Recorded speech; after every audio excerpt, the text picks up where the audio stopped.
What is up, my dudes? Hi. Listen, I'm so glad to be back here at Thrive. I've really missed you guys like crazy. But for those of you who don't know me, my name is Vanessa Celotto. I used to be the Next Gen pastor here, but now I help churches become more intergenerational, which means that instead of just having kids in kid spaces and youth spaces and adults in adult spaces, that we're all sharing the same space and doing life together. You would think, because we do it so well here, that it would just be a natural thing that happens at churches, but it's not. It's something that has to be taught. So we're really lucky here that we have such a great intergenerational space where we get to grow and live together. I just love being able to look around and see kids and youth and adults just all serving together in all different areas of our church. Doing this kind of ministry, it is a huge passion of mine. I would do it all day, every day. It's hard, don't get me wrong, but I'm very passionate about it. It hasn't always been that way. I haven't always done ministry. So I used to be in this whole different career path. So my pre-Jesus days, or as I like to call them, in my BC days, Thank you. I was in the fashion industry. So I used to work in headquarters for places like Victoria's Secret or Forever 21 and Nordstrom. I loved it. I was good at it. It was a pretty dog-eat-dog world, but I never could have ever imagined that I would have ever left it. Like, that is how, man, I loved it. But during my time at Forever 21, that's where my life as a Christian really started to shift. But in order to understand that shift, I'm going to have to just give you a little background information. So who wants a little story time?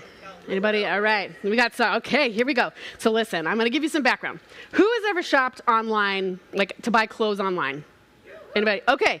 So when you're there, like you look at the pictures to buy the clothes, right? Well, somebody has to do that. And so part of my job back then was to be a part of that. So if a model is wearing the clothes, that is called on model. If the clothes are just by themselves, that's called a flat lay. And it takes a pretty large team to do the on model, right? A pretty big team. To do a flat lay, it just takes one or two people. It's pretty simple. So I worked as part of a really small team that would sort through all of the pictures that were taken each day, and we would decide which ones were going to be put onto the website. Then we'd mark them up with like any edits that had to be had. We would send them over to the editing team so they could Photoshop them, and then they would make their way over and up onto the website. Sometimes the images were terrible. If you want a story, I have a really good one. And we'd have to send them back to be reshot. And so we would just go through a ridiculous amount of photos every single day. But I was incredibly fast, and so I would finish all my folders full of images, and then I would help my coworkers finish their folders of images, and then I would just sit there twiddling my thumbs. And so the photographers couldn't keep up with me, so they're like, all right, well, we've got to do something with her. So 1 or 2 days a week, when I finished all my regular work, they would move me into my own photo studio room, and so I would shoot flat lays. And so that pretty much just meant that I would style the clothes, I would photograph them, then I would sort through my own pictures, and then someone else would edit them, and then they'd end up on the website. Now, because of the nature of that job, a lot of us listen to music. And so if you were in the studio, you could listen to it out on the speaker. But if we were at our desks, obviously we'd have to listen to our headphones. Now, since I worked alone in the studio, I could listen to whatever I wanted. Now, I had got it into my head that I was going to listen to the Bible cover to cover. Like, this is prime opportunity, right? So I ended up getting an audio version of the Bible. I was determined to listen to it from beginning to end. Now, I was a baby Christian, and this is the very first time I'd ever read the Bible in my whole life. And so the version that I chose was the Message version. And if you don't know, the Message version is known for being less formal. It's pretty casual. And if you've ever tried to read a Bible, it's really not something that you can just listen to casually without studying. But here I was, trying to make my way through the Bible cover to cover the best way that I knew how. And I was actually doing a pretty great job. But if you've ever read the Bible, it could be a little daunting, right? So sometimes I would just need a break. And so I would listen to the comedy channel on Pandora. Pandora, like that's how long ago this was, okay? It's been a minute. So when I would at my desk, I would have on my headphones, and I have my big old headphones. And sometimes I'd be laughing, and my coworkers would be like, what? And so I'd take off my headphones, and I'd tell them whatever funny joke I just heard, and we'd all laugh together. And so one time, I had my headphones on, and I laughed, and they were like, what? And I was like, the Bible. They're like, what is so funny in the Bible? And so I take off my headphones and I explain that there's a line in the Bible, which is really funny because the guy was all like, he was drinking and boozing it up. Now, for some reason, I found that hysterical. And so the very first Bible verse that I've ever shared with anybody in my whole entire life was a really terrible reiteration of 1 Kings 20, verse 12. Okay? I have no idea why we thought drinking and boozing it up were hysterical. I really couldn't tell you, but we did. Anytime we went to Starbucks, instead of being like, hey, you want to run down to Starbucks, we'd be like, you want to drink and booze it up? Like, it just ended up being this funny inside joke. So we thought it was funny. So a week or so goes by. I'm still listening to the Bible. I'm doing a great job. I have my headphones on, and this narrative comes on. And it makes me, remember, I used to be really fast. I used to be here just going, and all of a sudden I just stop, and I'm staring into space. And so I am locked in to what the Bible is saying. And my coworkers, none of them who are Christian, by the way, they're like, what's happening? And so I take off my headphones very slowly. And for the first time in my life, I tell a Bible story. And this is how it went. Okay, keep in mind that back then I had a SoCal accent, so I don't have any more. But, so it was like, okay, hold on. Okay, so there was this super promiscuous princess named Jezebel. Promiscuous was not the word that I used, just to be clear. So I was like, there's this super promiscuous princess, and she is up in her castle tower yelling down to this guy who's like riding past on a horse, and she's all like, hey boy, hey. And so he looks up at her and he's like, ugh. And so he yells up to her two servants, and he's like, throw that hussy down. And so, I know. And so the two servants, they're looking at each other, and they're like, okay. So they pick her up, and they chuck her out the tower window.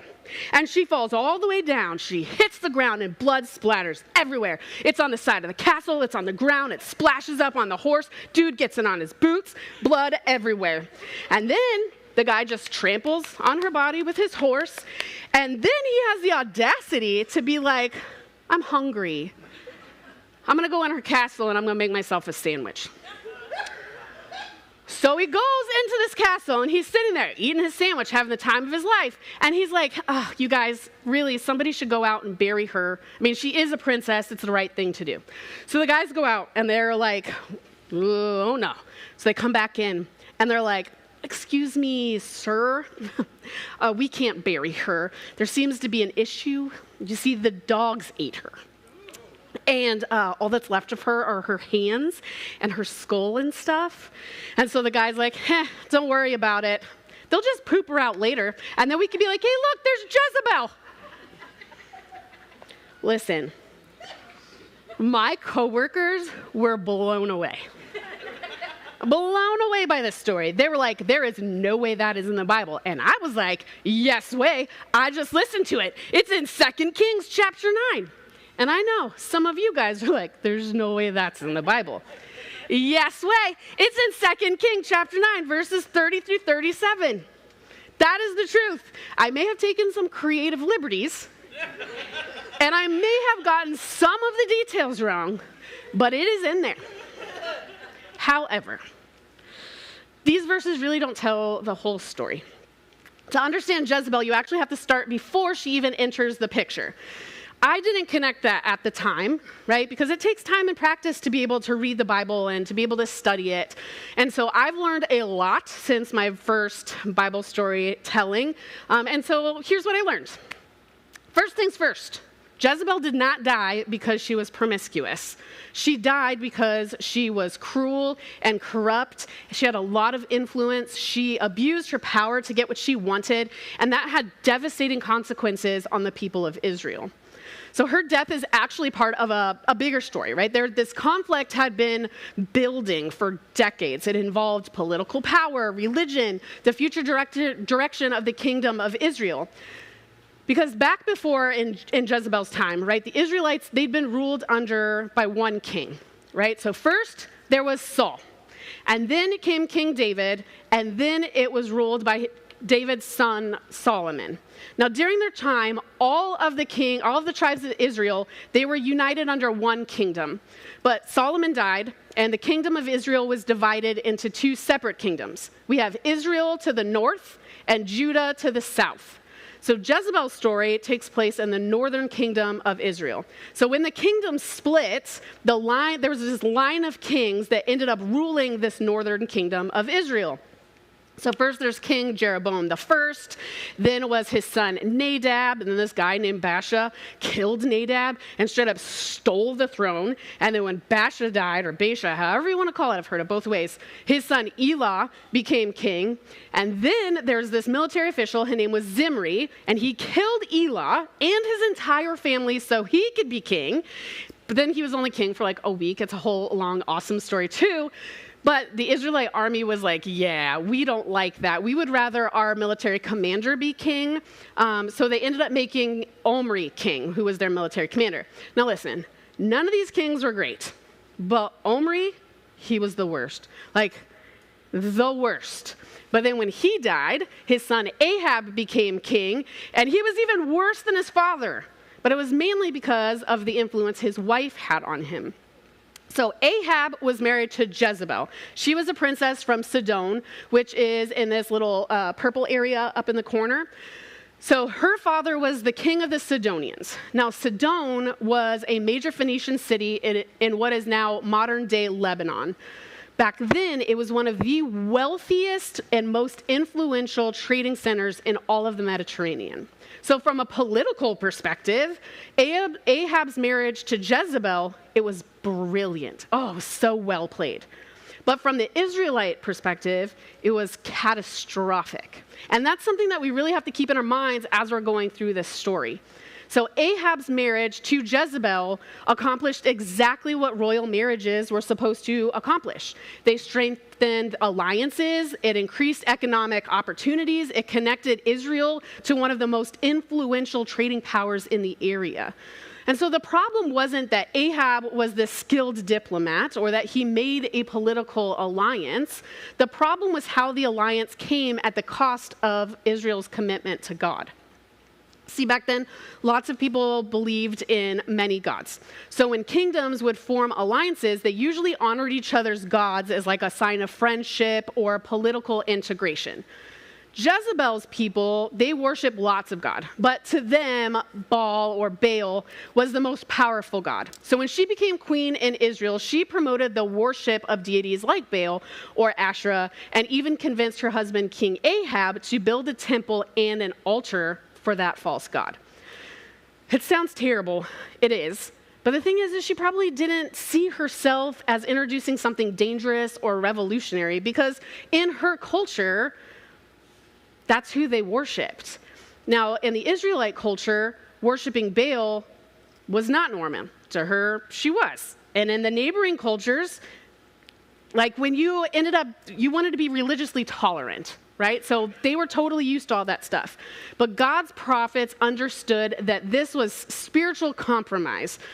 And so in Israel, God's prophets, they were religious leaders, but also they would challenge kings, they would criticize national policies, they spoke on God's behalf, right? Because they were supposed to be different. They were supposed to be a nation that followed one God, the one true God.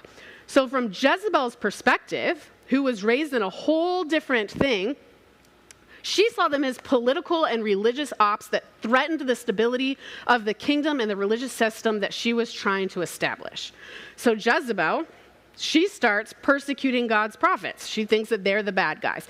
But Ahab allowed it, which is a huge mistake on Ahab's part because he should have known better, right? He is an Israelite king, so he knew the covenant that his people made with God. He knew that they promised to only worship God, but he still allowed his people to worship Baal if they wanted to. But the thing is that Ahab didn't just tolerate this kind of worship. He actively promoted it alongside Jezebel. So God sent a prophet with a warning. So the prophet Elijah comes, and he tells Ahab that a drought is coming. So now the drought isn't just a punishment for Ahab leading his people away from God. It's a direct challenge to Baal himself. because to a lot of people, Baal's considered the most important and powerful god, and they believed that he controlled storms and rain and fertility and agricultural prosperity. They worshiped him because they believed that their crops, their economy, and even their survival depended on his ability to send rain. So by sending a drought, God's also sending a message, and the message is unmistakable.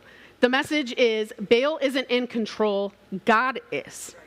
Now this drought, it lasts for years. And throughout that whole time, Jezebel's still promoting the worship of Baal. She's still persecuting God's prophets. And so Elijah comes back and challenges the prophets of Baal on Mount Carmel, which is this whole backstory. The video showed a little bit. You should go read it. It's so good, you guys. But spoiler alert, God wins. Fire falls down from heaven. It starts raining. The prophets of Baal dead, right? The whole story is wild and worth it, and there's some funny jokes in there. Gosh, I wish we had time to talk about that one too, but I'm gonna leave it to you. And make sure you tell each other this story, because that's gonna be fun. Anyway, so you'd think that after years of drought and public defeat of Baal's prophets, that Jezebel would back off a little. No, she ends up just doubling down. So she sends a message to Elijah swearing that within 24 hours he was going to be dead. So Elijah, he gets scared. He runs away before she can have him killed. But years later, he comes back to warn Ahab. Now, Ahab had 2 palaces. One was in Samaria, which was this political center of the northern kingdom, and the other one was in the Jezreel Valley, where Ahab and Jezebel also spent time.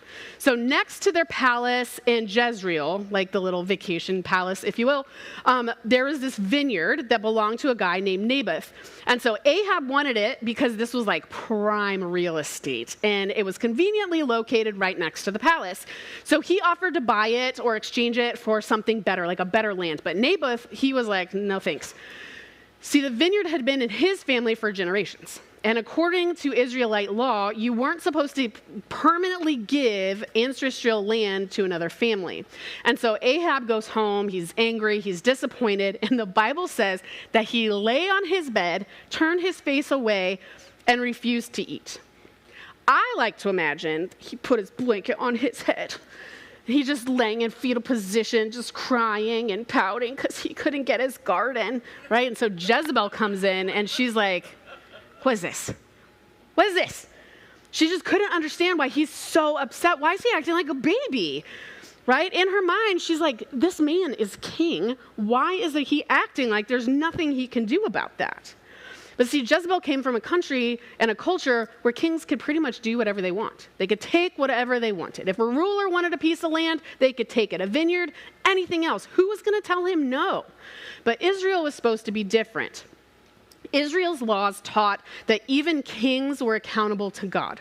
So Ahab might have worn a crown, but that didn't give him the right to ignore God's law or take property that didn't belong to him.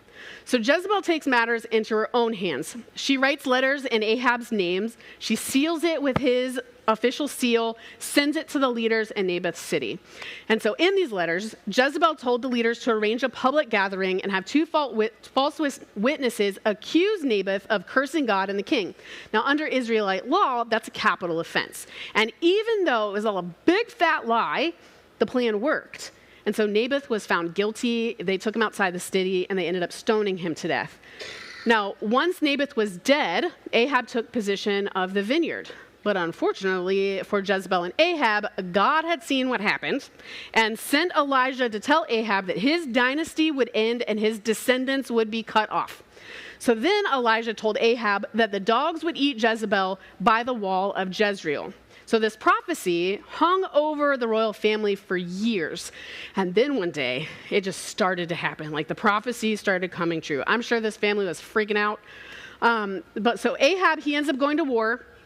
And in battle, an archer fired an arrow, and it hit him in between the joints of his armor, and it ended up killing him. So he's dead. But Ahab and Jezebel, they had 2 sons. One was Ahaziah, and the other was Joram. And so Ahaziah became king, but he was only king for a couple years because he ended up having this really bad fall, an accident that ended up killing him. And since he didn't have a son, the throne passed to his brother Joram. Now, through all of this, Jezebel stayed at the center of the royal court, right? She wasn't the queen wife anymore, but she was the queen mother, which was this position that still had a lot of influence. And so that was really bad news for the Israelites. But one day, one of God's prophets sent a messenger to secretly anoint a military commander named Jehu to be the king of Israel. Now, back then, anointing someone as a king wasn't just this religious ceremony. It was actually a declaration that they were the rightful ruler. So anointing Jehu, it wasn't like as a king, it's just not this like change of leadership. It was saying God chose Jehu to bring an end to Ahab's dynasty and avenge all of the prophets that Jezebel had persecuted and killed. So as soon as Jehu is anointed as king, he does not waste time. He goes out and he takes this throne. So at the time, King Joram, he'd been wounded in battle against the Arameans, and he's recovering in the city of Jezreel in his vacation castle. And so he's hanging out up there, and his watchmen spot Jehu and his men approaching. So Joram sends out his messengers to find out what was going on and whether Jehu was just coming in peace. But Jehu ignored them and just kept riding towards the castle. So King Joram decides to go out and meet Jehu himself. You'll never guess where they ended up meeting. They ended up meeting in Naboth's vineyard, the thing that's cursed it all, right? So Joram asks Jehu if he came in peace, and Jehu says, "How can there be peace as long as all the idolatry and witchcraft of your mother Jezebel abound?" At this moment, Joram knows he is in trouble. So he puts that chariot in the quickest U-turn you have ever seen, and he tries to escape, but it's too late. Jehu draws back his bow, and he fires, and an arrow struck Joram between his shoulders, pierced his heart, and he died. Now Jehu, he's on his way to confront the one person who is still at the center of it all. He's going to go confront Jezebel. So this is when my favorite part of the story kicks in, but this time we're going to read it correctly from the NIV. So if you have your Bible, now's the time. If not, we'll just read it together. So Jehu went to Jezreel, and when Jezebel heard about it, she put on eye makeup, arranged her hair, and looked out of a window. As Jehu entered the gate, she asked, "Have you come in peace, you Zimri, you murderer of your master?" Now, okay. Side note, remember Zimri was that military official I was telling you about who killed King Elah, and it killed his whole family so he could be king, right? So keep in mind, this woman is not afraid. She's up there, she's mocking him. She's saying, so Zimri he was only king for a week. He ended up committing suicide because he realized that his coup had failed and there was no way to escape. So even though her dynasty is collapsing around her, she's not begging for mercy. She is standing up there, literally taunting the man who has come to kill her, right? So back to the story. So he looks up at the window and he calls out, "Who is on my side? Who?" And 2 or 3 eunuchs look down at him and he's like, "Throw her down," Jehu said. So they throw her down, and some of her blood splattered on the wall and the horses as they trampled her underfoot. Jehu went in and ate and drank. "Take care of that cursed woman," he said, "and bury her, for she was a king's daughter." But when they went out to bury her, they found nothing except for her skull and her feet and her hands. And then they went back and told Jehu, who said, "This is the word of the Lord that he spoke through his servant Elijah the Tishbite. On the plot of ground at Jezreel, dogs were devoured Jezebel's flesh. Jezebel's body will be like dung on the ground in the plot at Jezreel, so that no one will be able to say, 'This is Jezebel.'" Okay, when you don't have any context, my original version, real close.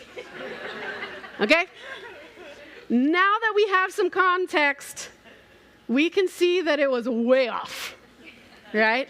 So the story isn't about some promiscuous princess and a hungry guy on a horse, right? It's about what happens when God's people slowly compromise their loyalty to him. And the truth is that most of us aren't going to wake up tomorrow and just decide to walk away from God. That's usually not how it happens.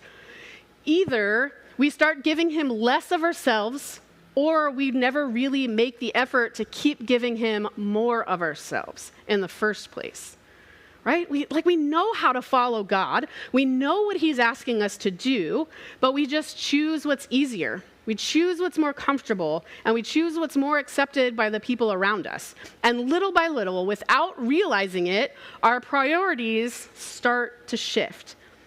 And we start treating him like an important part of our lives, but not the center of our lives.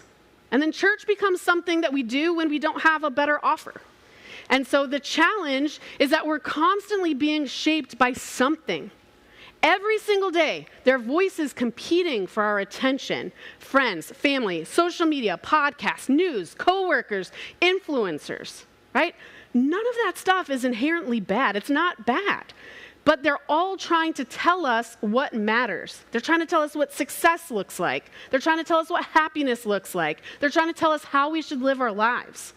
And sometimes culture tells us something totally different from what Jesus tells us. Culture says, put yourself first. Jesus says, deny yourself. Culture says, follow your heart.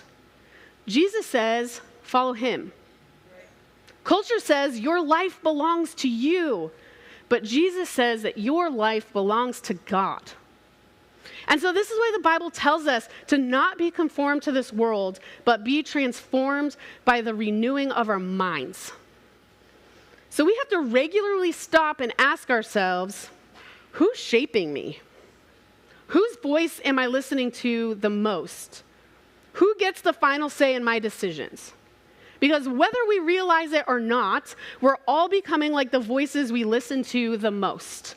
And that's why we need to spend time with Jesus. We need to read the Bible. We need to pray. We need to stay connected to him. Because nobody stays centered on Jesus by accident. Following him is something that we have to choose over and over and over again. And that's why we need people in our lives who are going to help us stay focused on him. The voices you listen to, they're going to shape the direction of your life. Let's say that one more time. The voices you listen to will shape the direction of your life. And I really hope that every time you see a dog turd, you remember that.